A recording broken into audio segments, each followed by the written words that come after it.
الحمد لله رب العالمين، والصلاة والسلام على سيد الأنبياء والمرسلين وعلى آله وأصحابه أجمعين.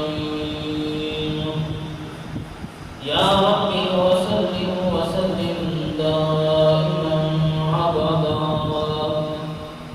على حبيبك خير خلق كلهم. هو الحبيب الذي ترجى شفاعته لكل حول من الأعوام المقتدين.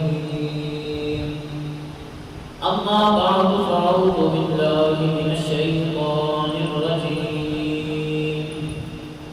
بسم الله الرحمن الرحيم.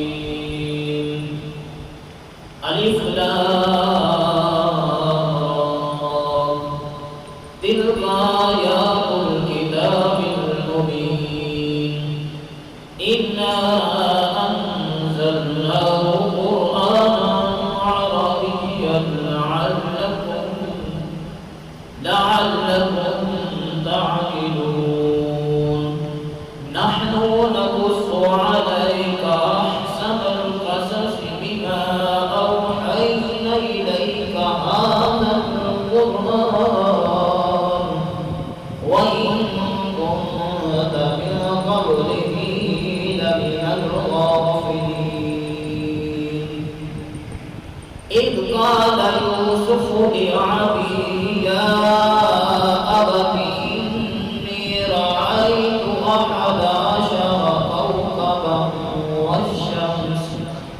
والشمس والقمر رأيتهم لي صادقين. قال يا بني لا تقصص رؤياك على إخوتك فيكيدوا لك كيدا إن الشيطان للإنسان عدو مبين. آمنت بالله صدق الله مولانا العظيم وصدق رسوله النبي الكريم الحميد. الصلاة والسلام عليك يا رسول الله. الصلاة والسلام عليك يا حبيب الله.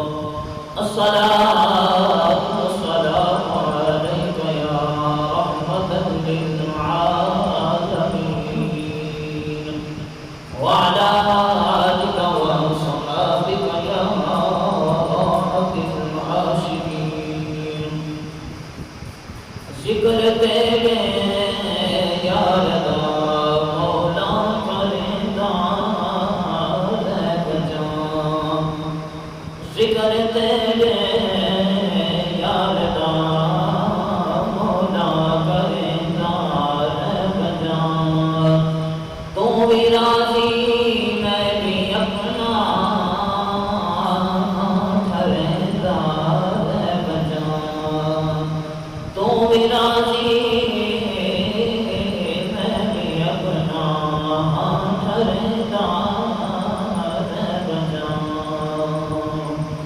تیرا میرا ایک جو ہے محبوب کا بن کروں.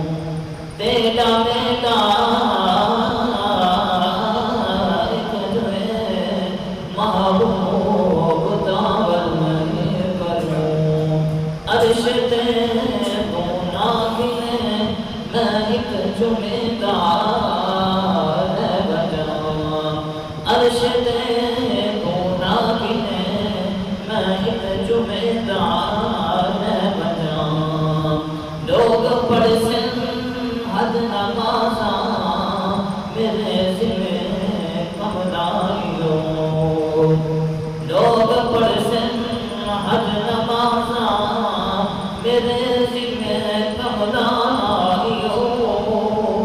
کہ میں تیرے محبوب دے شیر سنے دار بجا ذکر تیرے یارنا مولا کرے دار بجا۔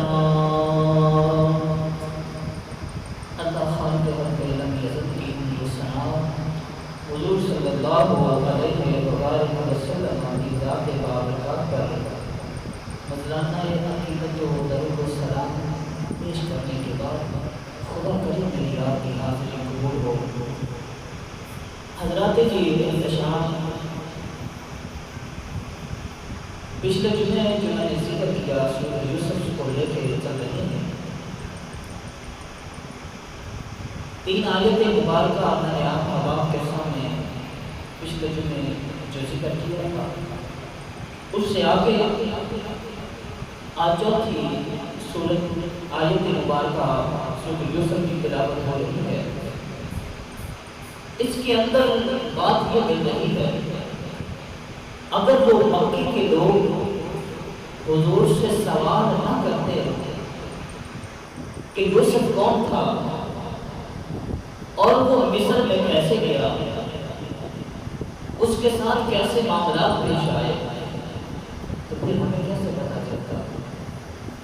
مکے کے لوگوں نے جب حضور صلی اللہ علیہ وسلم سے پوچھا تو حضور علیہ السلام وما ينطق عن الهوى، رب فرماتا ہے محبوب اپنی خواہش کے مطابق بولتا نہیں ہے۔ وما ينطق عن الهوى ان هو الا وحی یوحی، بلکہ لب نشی ہوتی ہے، بول محبوب رہا ہوتا ہے، مگر بولنے کی طاقت رب فرماتا ہے میں کہہ رہا ہوتا ہوں۔ اب اس جمعۃ المبارک کے اندر ذہن نشی کے اندر 2 موضوع ہیں، اس موضوع کو تھوڑا شارٹ کرتا ہوں کیونکہ آج ڈاکٹر صاحب کے والدین کا ختم بات بھی ہے جمعہ کے بعد، اور پچھلے دنوں میرے تایا کی رحمۃ اللہ علیہ ان کا بھی انتقال ہوا۔ تو میرے بھائی قرآن مجید کے اندر خالق رب العالمین فرماتا ہے محبوب اذ قال یوسف لأبیہ یا ابت، جب یوسف علیہ السلام نے خواب دیکھا اور اپنے ابا سے ذکر کیا، اذ قال یوسف، اذ قال اپنے ابا سے ذکر کر رہے ہیں، کون؟ یوسف، حضرت یوسف علیہ السلام، یا ابت، اے میرے ابا جان، انی رأیت احد عشر کوکبا، کہ ابا جان میں نے خواب دیکھا ہے کہ مجھے 11 ستارے، والشمس، ایک سورج، والقمر، اور ایک چاند، رأیتہم لی ساجدین، کہ وہ مجھے سجدہ کر رہے ہیں۔ خواب میں یوسف علیہ السلام یہ اپنے ابا سے ذکر کر رہے ہیں کہ ابا جان میں خواب دیکھ رہا ہوں کہ ایک چاند، سورج، 11 ستارے وہ مجھے سجدہ کر رہے ہیں، میرے لیے وہ سجدہ ریز ہے۔ اب یہاں پہ ایک لفظ آیا ہے قرآن مجید کے اندر، رأیتہم لی ساجدین۔ اب اس بات پر مسئلہ یہاں کھڑا ہوتا ہے کہ جس طرح ایک بندہ مسجد میں آتا ہے اور وہ کہتا ہے کہ بھائی بشیر سجدہ کر رہے ہیں، بھائی نذیر صاحب سجدہ کر رہے ہیں، عثمان بھائی سجدہ کر رہے ہیں، اب یہ بات تو سمجھ میں آتی ہے کہ انہوں نے اپنی جبین نیاز کو، اپنے سر کو زمین پہ رکھا ہوا ہے، اپنے دوزانوں ہو کر اپنے ہاتھوں کو کانوں کے برابر رکھ کر اس حالت میں وہ ہیں۔ اب یہ بات تو سمجھ آتی ہے کہ نذیر نے، بشیر نے، امیر نے، عثمان نے، فلاں نے سجدہ کیا۔ اب ہمارا تو حالت سجدہ سمجھ میں آتا ہے کہ انہوں نے اس انداز میں سجدہ کیا۔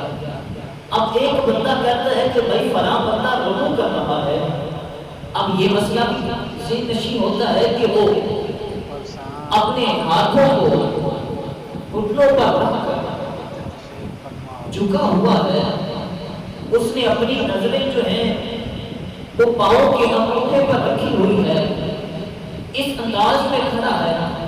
اب یہ بات بھی سمجھ میں آتی ہے کہ اس بندے کا رکوع کرنا ایسا ہے۔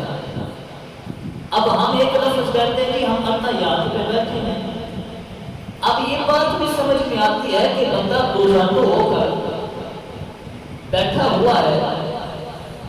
اب یہ بات بھی سمجھ میں آ گئی کہ اب اس کا دو جانو ہو کر بیٹھنا اسے اتحیات چاہتی، اب وہ اس انداز میں بیٹھا ہے۔ اب یہاں پہ بات یہ آتی ہے کہ سورج چاند ستاروں نے سجدہ کیسے کیا، ان کا سجدہ کرنا کیسا ہے،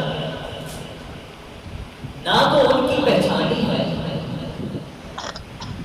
اور وہ جھکے کس انداز میں ہے، اور ان کا آنا کس انداز میں ہے کہ یہ سجدہ حالت ہے۔ اب جب قرآن کہہ رہا ہے رأیتہم لی ساجدین کہ وہ مجھے سجدہ کر رہے ہیں، اب یہاں پہ مسئلہ ختم ہونے کی دیر یہ ہے، میرے نزدیک یہ ہے کہ ان کا ادب سے وقت کے نبی کے خواب میں آ جانا، تھوڑا سا رک جانا، یہی ان کا حالت سجدہ ہے، یہی ان کا حالت سجدہ ہے کہ انہوں نے سجدہ کیا۔ اس لیے میرے بھائی اب یہ بات ضروری ہے کہ قرآن کریم کو سمجھنے کے لیے علماء کے نزدیک جایا جائے۔ اب ایک بندہ ساری دیہاڑی ریڈی چلاتا ہو، سبزی بیچتا ہو، فروٹ بیچتا ہو، اب وہ رات کو آگے باز کرنا شروع کر دے، اسے کسی بات کی اجازت نہیں ہے، اسے اس بات کی اجازت نہیں ہے کہ وہ سارا دن تو ریڈی چلا رہا ہے، رات کو آ کے بازو نصیحت کر دے، نہ اس نے قرآن کو پڑھا ہے نہ قرآن کو سیکھا ہے۔ اب یہاں ایک بات اور بھی آتی ہے، جو بندہ شیشہ لے کے پھرتا ہے، جو بندہ شیشہ لے کے پھرتا ہے اسے سکندر نہیں کہتے، جو بندہ سر مڈالے اسے کلندر نہیں کہتے، اس نے سر مڈایا ہوا ہے لہذا وہ کلندر ہے۔ اس لیے ہمیں چاہیے کہ ہم اہل علم کے پاس جائیں اور ان سے جا کے یہ چیزیں سیکھیں۔ دوسری جگہ قرآن مجید کے اندر اللہ خالق رب علم ادھر اعلان فرماتا ہے والشجر، سورۃ الرحمن میں آتا ہے کہ درختوں نے بھی سجدہ کیا۔ اب درخت، یہ بات کی ذہن میں نہیں آتی ہے کہ درخت کیسے سجدہ کرتے ہیں، درخت کیسے سجدہ کرتے ہیں، اب یہ بات ذہن میں نہیں آتی ہے، مگر یہ واقعہ ہو گیا۔ قرآن نے ہمیں بتا دیا ہے کہ حضور علیہ السلام کی بارگاہ میں درخت آ کے سجدہ دے رہے تھے، انہوں نے سجدہ کیا تھا، لہذا اسی لیے خواب کے اندر جناب یوسف علیہ السلام نے دیکھ لیا کہ جناب 11 ستارے، ایک چاند اور ایک سورج مجھے سجدہ کر رہی ہیں۔ ان کا سجدہ میں نے پہلے بتا دیا ہے کہ ان کا خواب کے اندر آ جانا اور جھکنا، اسے سجدہ کہتے ہیں۔ اب اپنے ابا سے جناب یوسف علیہ السلام نے ذکر کیا کہ میں نے یہ خواب دیکھا ہے۔ اب جناب یعقوب علیہ السلام یہ بات خواب تو ذکر کر دیا نا، اب باپ بیٹا کہتا ہے میرے ابا جان اس کی مجھے تو کوئی تعبیر تو بتائیں کہ خواب میں نے کیسے دیکھا ہے۔ کچھ خواب ہوتے ہیں کہ ان کی تعبیر جو ہوتی ہے وہ جلدی سامنے آ جاتی ہے، کچھ کے اندر تھوڑی سی کیفیت دیر کی ہوتی ہے، بلکہ کچھ خواب شیطانی ہوا کرتے ہیں، کچھ خواب ایسے ہوتے ہیں جو اللہ کی طرف سے بظاہر بندے کو کوئی بشارت دی جا رہی ہوتی ہے، بندے کو کوئی بشارت مل رہی ہے کہ بندہ اس واقعہ سے تو اپنے آپ کو بچا سکتا ہے تو بچا لیتا ہے، بشارت۔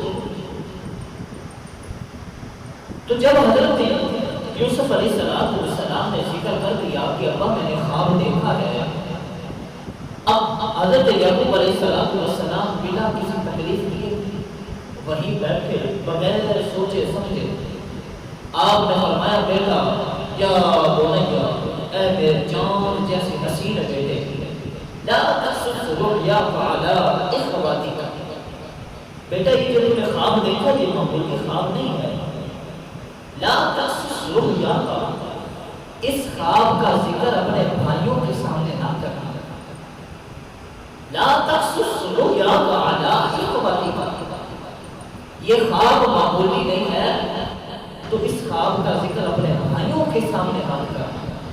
ابا میں کیوں نہ کروں؟ اگلی بات بھی کر دی، فَيَقِيدُ لَكَ كَيْدًا، بیٹا وہ میری مجلس میں بیٹھی ہیں،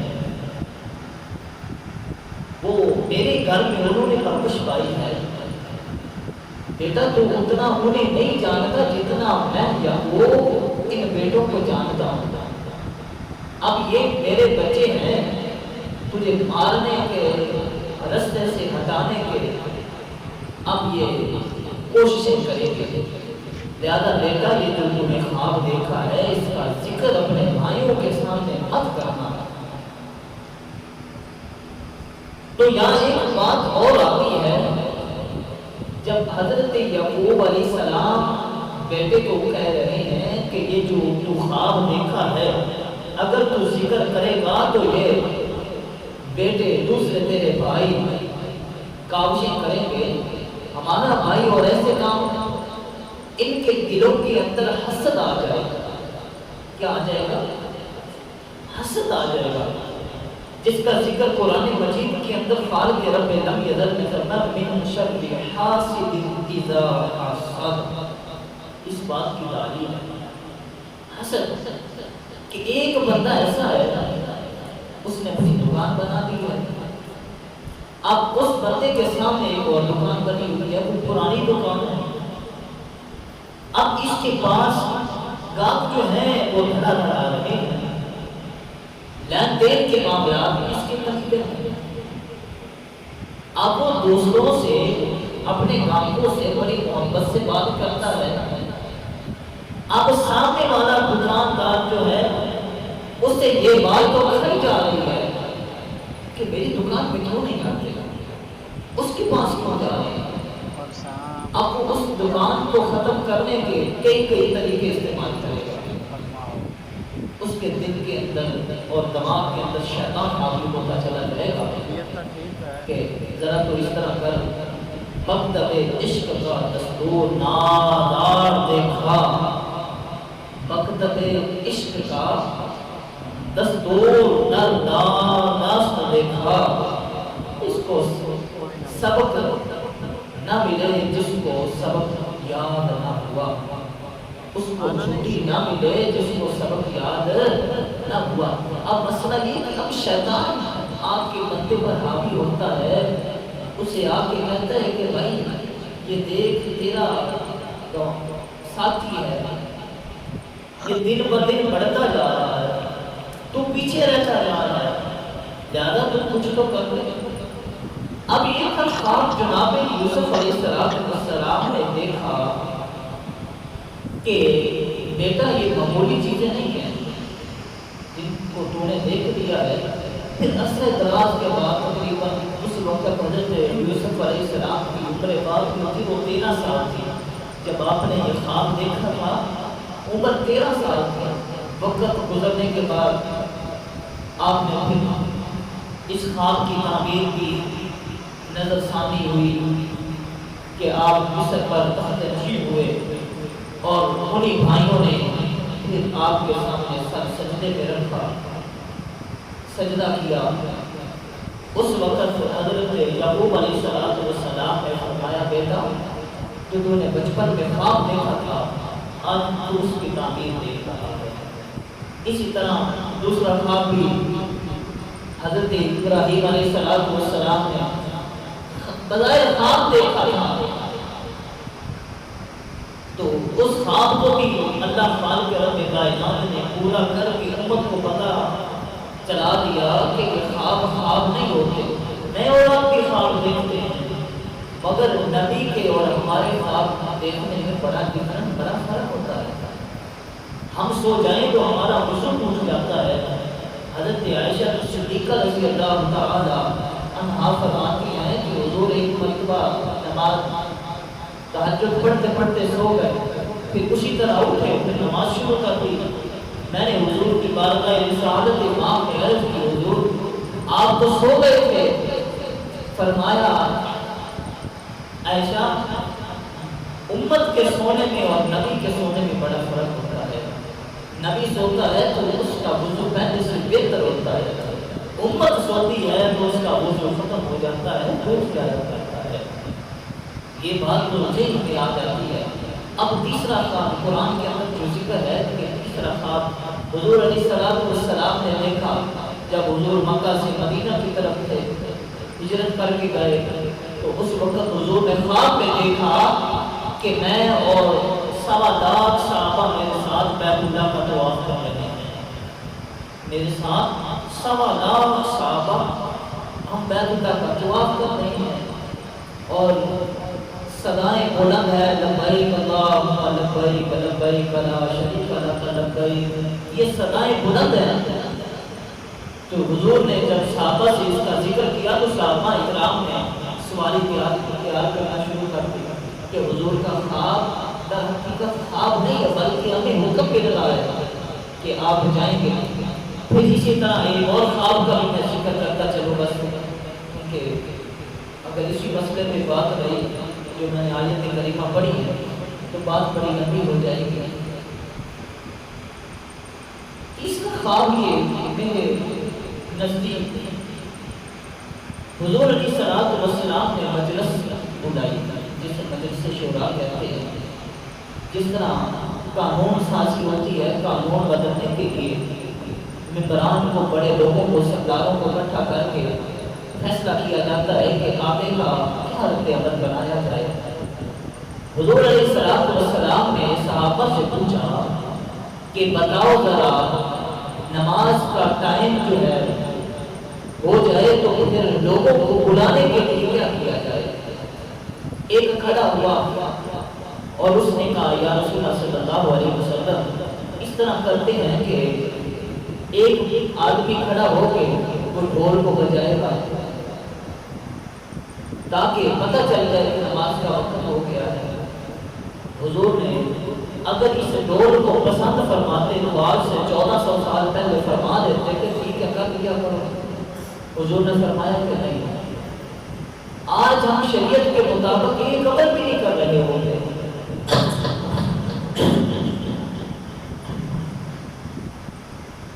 اب ہماری شادی کیا ہو گئی، ان کے اندر دیکھ لیجیے،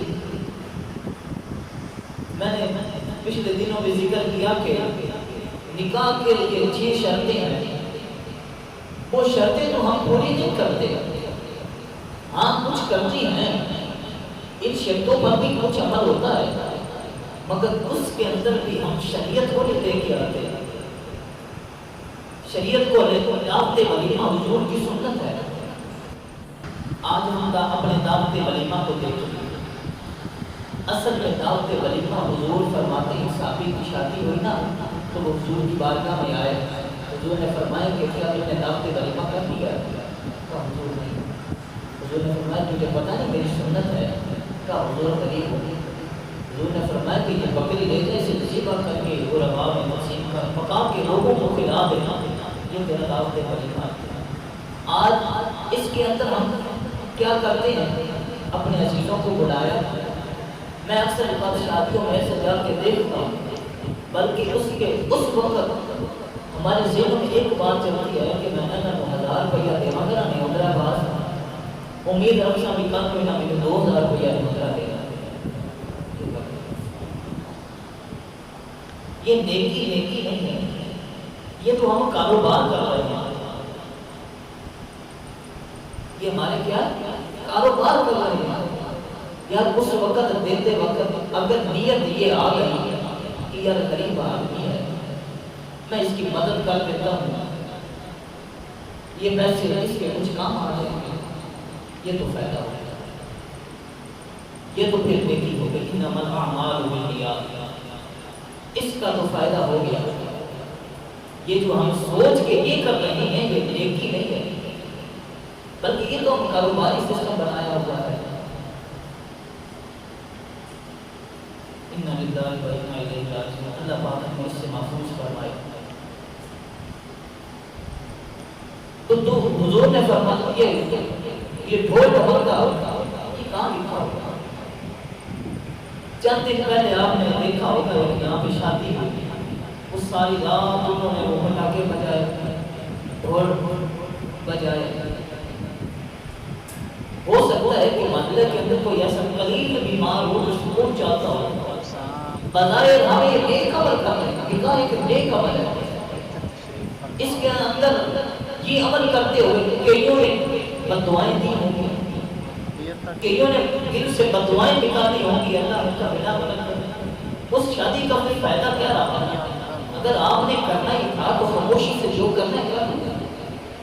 کچھ ایسا بھی ہوا ہوگا کہ جن کے گھروں میں غریب بچیاں بچاری بوڑھی ہو رہی ہیں، جیز دینے کے لیے کچھ نہیں ہے، سامان دینے کے لیے نہیں ہے، یہ نام جیسے ہمارے بندے پڑتے ہیں، بوڑھی ہو رہی ہیں گھروں کے اندر، کیا اس وقت وہ کیا سوچتی ہوں گی، وہ بیویاں کیا سوچتی ہوں گی کہ کاش ہمارا بھی اسی طرح کوئی دولہا ہمیں بھی دینے کے لیے آئے گا، یا جتنا پیسہ تو خرچ کر رہا ہے کچھ حصہ یہاں سے نکال کے کسی غریب کی مدد کر دیتا ہے، تیرے لیے بھی آخرت کے دن بڑا اچھا سامان بن جاتا ہے۔ اللہ ہمیں محفوظ کرتا ہے۔ تو حضور نے فرمایا کہ یہ نہیں، یہ چیز نہیں۔ ایک نے کہا یا رسول اللہ ہمارے پہلے یہ ہوتا تھا کہ کوئی پیغام آتا یا کسی کو بلانا ہوتا تو ہم اس طرح کرتے، لکڑیاں اکٹھی کر کے آگ جلاتے، وہ روشنی ہوتی، لوگوں کو پتہ چلتا، لوگ دھڑا دھڑ اس جگہ پہ اکٹھے ہو جاتے۔ حضور نے فرمایا یہ نہیں، اس سے بھی حضور نے منع فرما دیا۔ اپنے اپنے حضور نے اپنا اپنا مشورہ دیتے رہے، حضور منع فرماتے رہے۔ آخر حضور نے فرمایا کہ اس طرح کرتے ہیں کہ اب آرام سے گھروں میں جا کے سو جاتے ہیں، جو صبح آگے سب سے پہلے کسی نے خواب دیکھا تو وہ جب ہمیں آگے بتائے